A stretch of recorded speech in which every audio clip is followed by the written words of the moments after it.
स्वामी विवेकानंद का जन्म 12 जनवरी 1863 को कोलकाता में हुआ था। उनका असली नाम नरेंद्रनाथ दत्त था।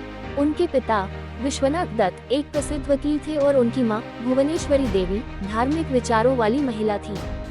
स्वामी विवेकानंद का बचपन का नाम नरेंद्र था और वे बचपन से ही बुद्धिमान और आत्मविश्लेषण करने वाले थे। नरेंद्रनाथ की प्रारंभिक शिक्षा मेट्रोपॉलिटन इंस्टीट्यूशन और प्रेसिडेंसी कॉलेज कोलकाता में हुई। पढ़ाई में कुशाग्र होने के साथ साथ वे संगीत, व्यायाम और खेलकूद में भी रुचि रखते थे। उनकी आध्यात्मिकता और ज्ञान की खोज ने उन्हें विभिन्न धार्मिक और आध्यात्मिक गुरुओं से मिलने के लिए प्रेरित किया। 1881 में नरेंद्रनाथ की मुलाकात श्री रामकृष्ण परमहंस से हुई, जो उनके आध्यात्मिक गुरु बने। रामकृष्ण परमहंस के सानिध्य में नरेंद्रनाथ ने आत्म साक्षात्कार की दिशा में गहरा ध्यान और साधना की। रामकृष्ण के सानिध्य ने नरेंद्र को वेदांत और अद्वैत दर्शन की गहराइयों में झांकने का अवसर दिया और उन्होंने गुरु के प्रति अपार श्रद्धा और विश्वास विकसित किया। रामकृष्ण परमहंस के निधन के बाद नरेंद्रनाथ ने संन्यास धारण कर लिया और स्वामी विवेकानंद के नाम से जाने जाने लगे।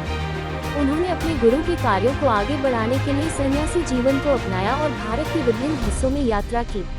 उन्होंने समाज की विभिन्न समस्याओं को निकट से देखा और उनके समाधान के लिए प्रयास किया।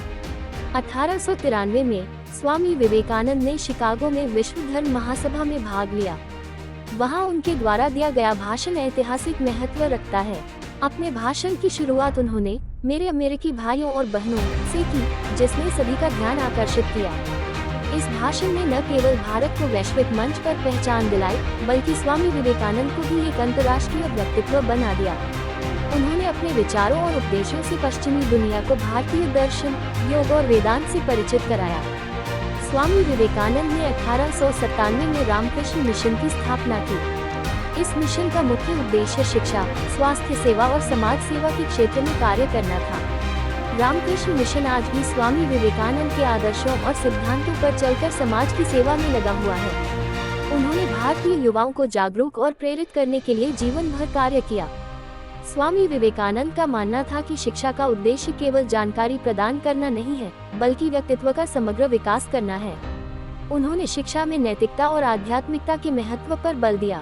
उन्होंने भारतीय संस्कृति और धर्म को एक नया दृष्टिकोण दिया और युवाओं को आत्मनिर्भर बनने के लिए प्रेरित किया। स्वामी विवेकानंद का जीवन बहुत ही प्रेरणादायक था और उनके विचार आज भी लाखों लोगों को प्रेरणा देते हैं। 4 जुलाई 1902 को स्वामी विवेकानंद ने बेलूर मठ, कोलकाता में महासमाधि ले ली। उन्होंने केवल 39 वर्ष की आयु में शरीर का त्याग किया, लेकिन इतने कम समय में भी उन्होंने अपने विचारों और कार्यों से पूरे विश्व में भारतीय संस्कृति और धर्म की ज्योति जलाई। उनका जीवन और शिक्षाएं आज भी समाज के लिए मार्गदर्शन का